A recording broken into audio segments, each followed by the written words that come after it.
Untuk siang hari ini kita lakukan pembetulan pada kijang. Katanya yang punya mesinnya terlalu suara kasar, ada gemeleteknya sebelumnya.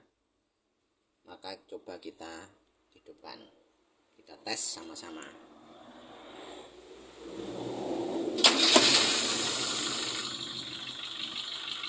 Nah, itu yang dirasa, yang berbunyi gemeletek.